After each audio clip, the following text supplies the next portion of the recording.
what's up, guys? I'm Justin, KQ4CIA. This is Blackbeard Radio. You'll never guess what I'm doing. I'm at a park. I figured I'd combine two things. One, I've been promising y'all for a while that I was finally going to do my Icom 706 What Had Happened Was video. And I kind of wanted to see, I can hook it up at the house and see if it's working, but it'd be a lot more fun if, I was hoping that was something in my beard. It was just more gray hair. But I figured it'd be a lot more fun if it was working to try and activate it and get it on the air for a pod activation. So stick with me and we'll get through it. I'll talk to y'all later. 73. All right, guys, here we are.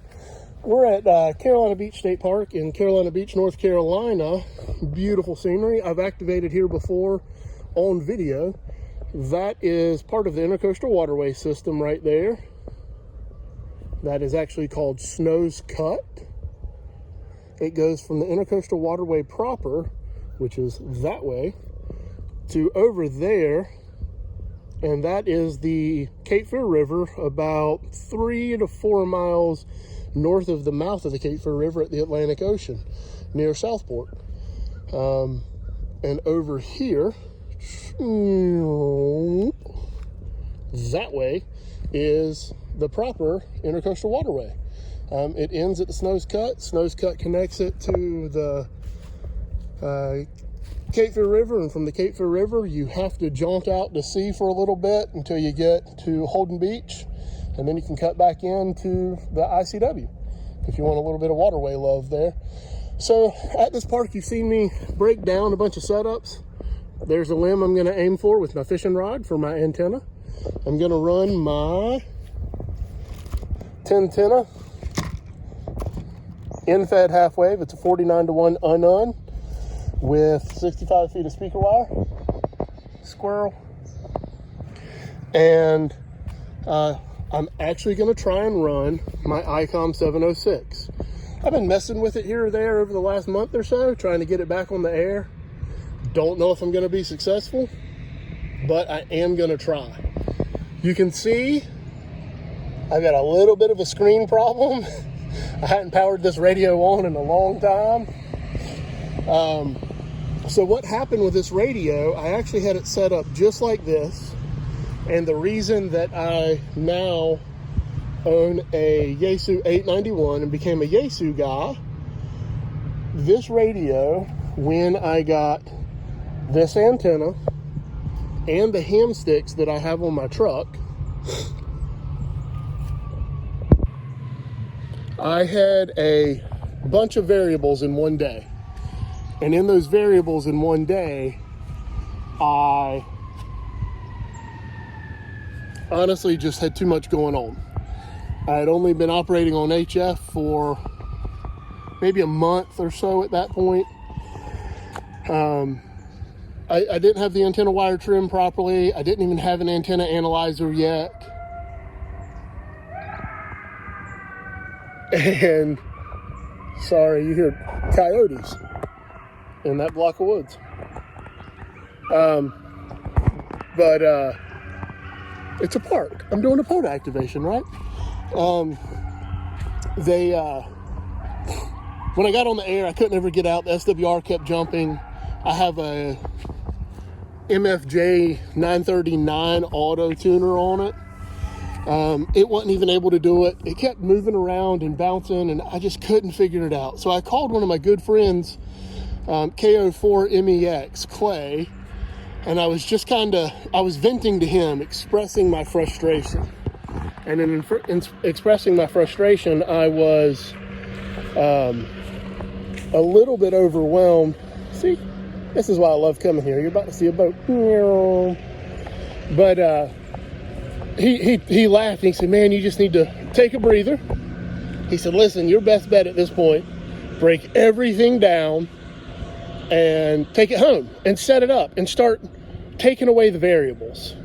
If you know that your old antenna worked, put your old antenna on it, see what's going on, and start diagnosing the problems one at a time instead of trying to tackle new coax, new antenna, new way to set it up. He said, you got a lot. He said, simplify it. Go back to what worked 2 days ago.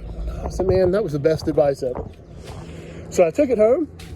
Y'all have seen my backyard. If you've watched any of my other videos, we have a pool in the backyard, and I have a bar top, not a true bar, but it's a bar top table that's about 4 feet tall. I came home, walked through the door, went to my wife's office, told her I didn't have a great time, had some stuff not happening right. And she laughed at me and said, okay, so what are you doing? And I said, well, I'm going to go in the backyard and I'm going to set it all up and see what I can't work out. And she agreed. She said, that's probably the best idea. I said, yeah, I wasn't mine. I gave credit to Clay. And so I set it up in the backyard, dropped everything, and went back to the truck to get my next armload of stuff, my battery and the antenna and stuff. And when I came back, I set the battery down on the bar top table. And as soon as I set the battery down, I stepped away from it. And most mobile radios and most base station radios have a kickstand. That kickstand folded. I was complacent. Guess where that kickstand was?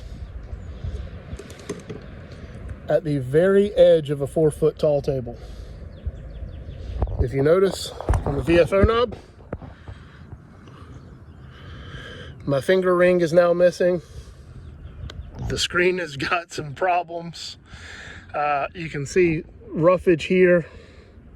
That knob is actually bent and now extremely difficult to turn. Not a great situation. Not only did the kickstand fold, but the radio fell 4 feet on the concrete.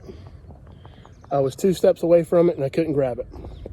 As it fell off the table, I reached over to try and catch it, and I slapped the glass top table so hard trying to pin it against the edge of the table that I actually broke a piece of metal in the table. So probably maybe a good thing I didn't get the radio too, because I might would have done more damage than was done. But it fell 4 feet straight to the faceplate of the radio.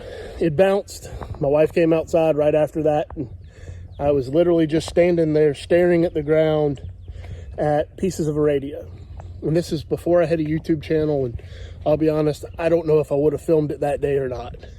I was pretty upset. It was my only radio. Didn't have anything to get on the air with. I was not happy. Plugged it in, nothing. Couldn't hear anything. So that kind of ended that one. No need for any more testing when now your radio's broken too, right? Well, fast forward about 5 months, and now I think I got it where it will work, maybe. We'll find out today. But either way, if this doesn't work, I'm going to go back to the truck.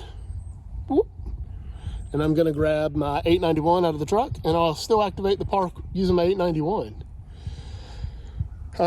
So after the radio bounced, my wife asked me, what the next step was, and I said, well, I can try and find another used radio, or I can just buy a new one. So I called one of my friends that activates PODA, and he has a mobile go box, and I was talking to him about what he used, and he's K4JEL, Jeff. He's the president of my local ham club. You've seen him in my roving videos when we did 10 park rove around Raleigh and Durham, North Carolina. He was also part of the 15 park rove. You've seen him in my winter field day video. He's been in a bunch of my videos. We work a lot together doing PODA and activations and stuff. But he's the president of my local club, the Azaria Coast Amateur Radio Club. And I called him because he uses an 891 for mobile stuff, and he said that it was the best bang for the buck for an HF rig for a mobile, because everybody says it's a big radio in a small box. I agree. I called another one of my friends in the middle part of the state in November Tango 4 Zulu. I think that's right. I talked to Joe. Joe said the same thing. Hey, man, all I ever get using a Heil headset and an 891 is great signal reports. Sound like you got a big radio, man. What are you using? I said, man, I'm using an 891 on a park bench. So I figured if I knew 2 people that could attest to the 891, and then the internet research you can do, everybody says the 891 is a great rig. Yaesu has menu problems. versus Icom. Icom has a lot of one-touch menu options. Yaesu doesn't. A lot of their stuff operates in sub-menus. True fact. I have a Yaesu FTDX10. A lot of the functions are inside of sub-menus. It's true. And that's probably the main differentiating factor between Yaesu and Icom. Until you get into true contesting rigs like the 101 or the 3000, you're pressing a lot of buttons to do the same thing on it that you would on an Icom with one. Once you get used to them, it's not a big deal. And in my opinion, now that I love Yaesu, it actually cleans up the face of the radio some. But that's how I became a Yaesu guy. So I bought the 891, loved it, fell in love with it, and then I realized that I was taking it in and out of the shack a lot. And because I was taking it in and out of the shack, I figured it was the law of averages. The more I moved it and put it in my Pelican case, and I have a video about making the Pelican case and how or not Pelican case, it's a Archer maybe from Harbor Freight, 4800, whatever the biggest one is without wheels. And I figured the odds of probability were going against me every time I moved that radio back into the shack, unplugged everything, and then put it back in the box and took it back to a picnic. I was adding a multiplier every time I moved it. Because not only did I move it once for a part, but I had to move it in and out of the shack, or out and then into the shack. So every park equaled 3 moves instead of just 1 to a picnic bench. So I became a Yaesu guy. I bought the FTDX10 and fell in love with it. Still love that radio. But we'll get into it today, guys. I'm going to actually set it up. I'll let you see my true full setup. I don't have an antenna in the air. The antenna's still right there on the table. Going to use my handy dandy fishing rod. I'm going to aim for that tree limb. And we'll see how it goes. All right, guys, stay tuned.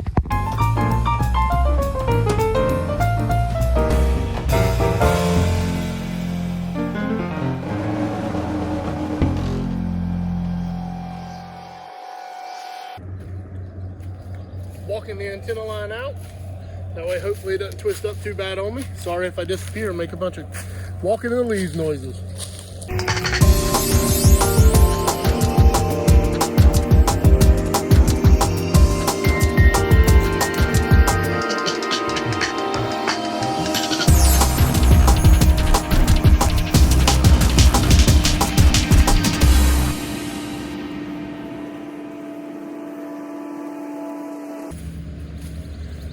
This is electrical fence post from Lowe's. Can't buy it at Home Depot, gotta buy it from Lowe's. It's the 4-foot section, they're about $4. And then I put a bungee cord on it for a little bit of shock absorption. Nothing new y'all hadn't seen before. So I attach it to my little zip tie that hadn't failed me yet, knock on wood.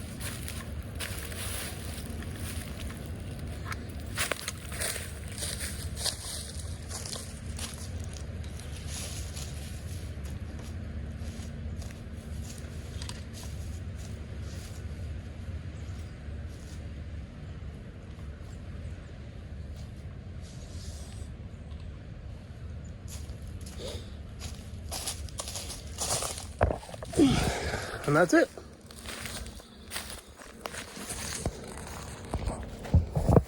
Put it at an angle. You can see that the antenna is bowing, or that the fence post is bowing a little bit of sag, but the antenna line itself is pretty straight. Going all the way up to there. And then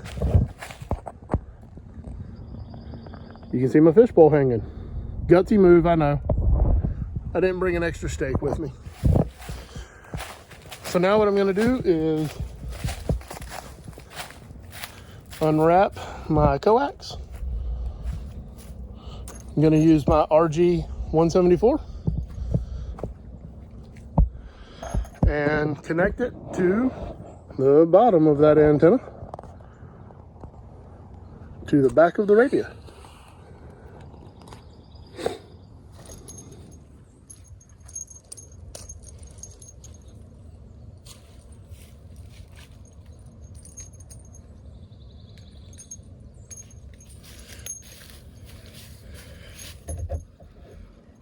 One lesson I have learned is that I don't connect anything until I have it all walked out. Otherwise, you might rip your radio off the table. I learned that the hard way with Boy Scouts one day in a park. They were just running around being kids. I don't know if I'm on camera or not, but I learned that one day with Boy Scouts running around and being kids, and they accidentally tripped on the wire. So I figured at that point, after they almost ripped it off the table once, fool me once, shame on me, you know?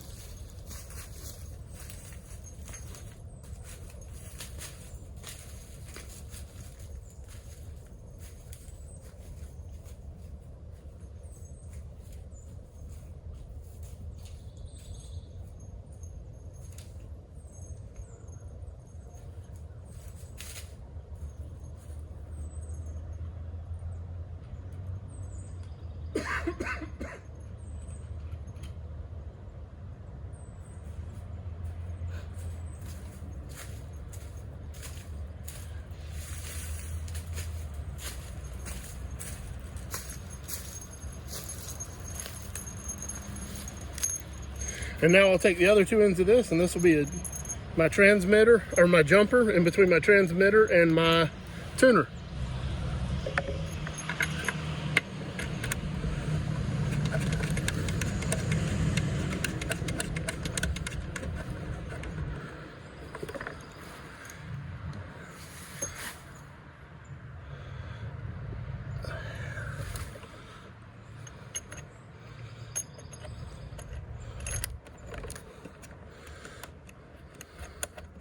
One neat thing about the 706 is it's meant to be a ham in a box, or a shack in a box, excuse me.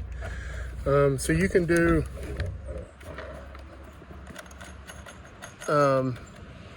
only VHF, but it does do, I think it does 80 through 10 on HF, and then it also does 6 meters, and then it also does VHF. So you can get a lot of talking out of this little radio, which is why I would love to have it operational again. So that's everything hooked up. Well, not everything. Good thing I went to show you all that one.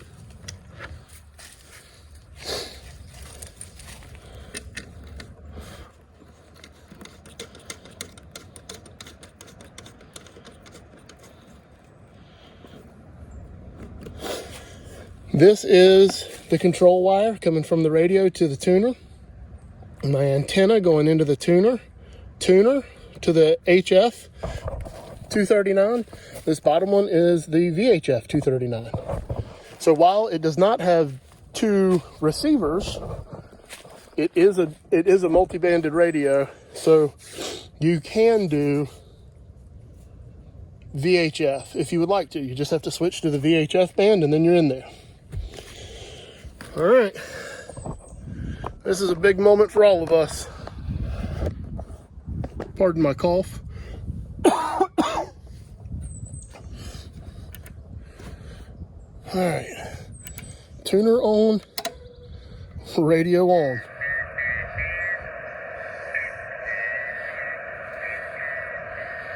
Holy crappers.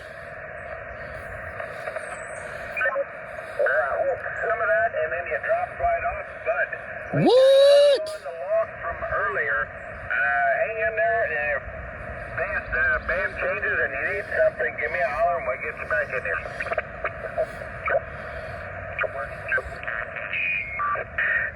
4 Alpha Tango Sierra, November 4 Alpha Tango. This is the in Orlando, just checking in for the numbers.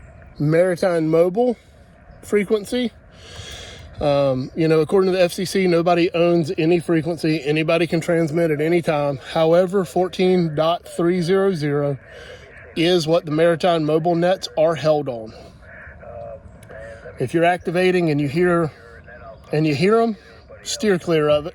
Try and be plus or minus 3K of that. And that way you don't have any bleed over. So you want to stay at 297 and below, or 303 and above. That's just courteous to them in case any vessels are in distress.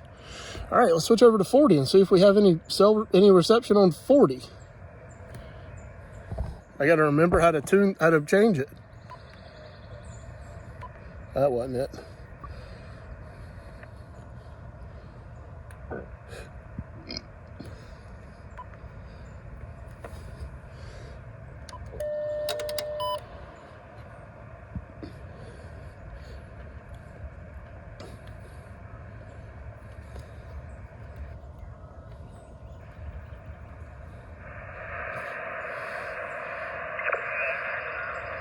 Mike, I've been using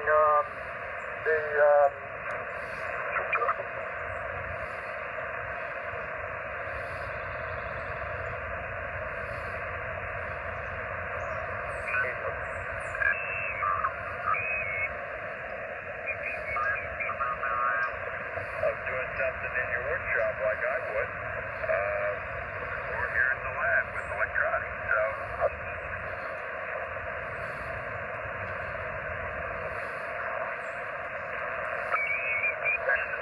I mean, we're working on 40. I still hadn't transmitted. with you. I'm going to clear with That's you awesome. and jump over to Salisbury and see if we still have a copy on route. CQ POTA, Kilo, Quebec 4, Charlie, India Alpha, calling CQ POTA, KQ4, CIA, calling CQ Parks on the air and listening. I'm activating Park Kilo, 2722, CQ POTA and listening.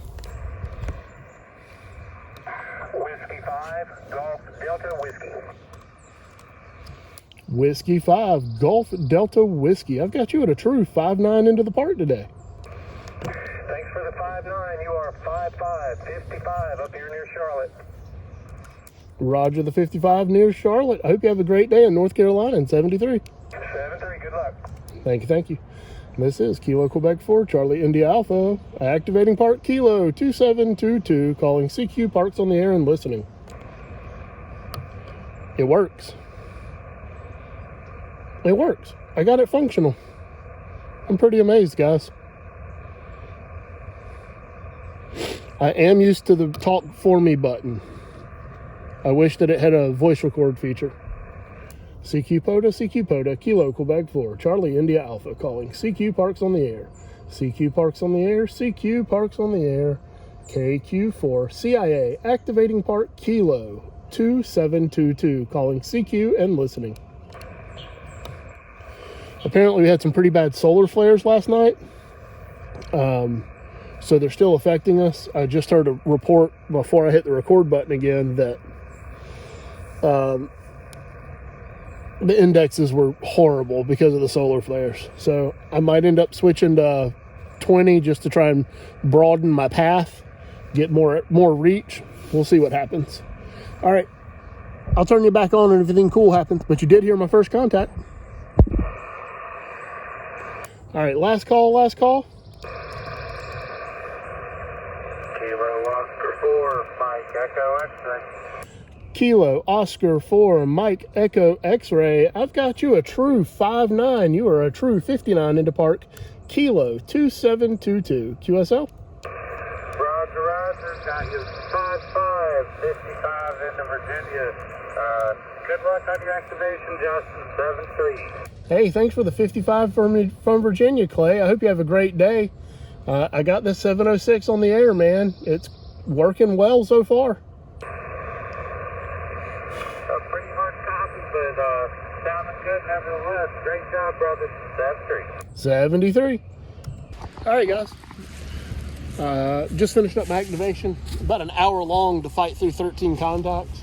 I think I had 4 park-to-parks in the mix. 4 or 5 park-to-parks, but that's irrelevant. Barely made my activation. Horrible numbers for me. The propagation's just bad. I don't know how much of it was the radio that took a bounce off concrete versus how much propagation is horrible.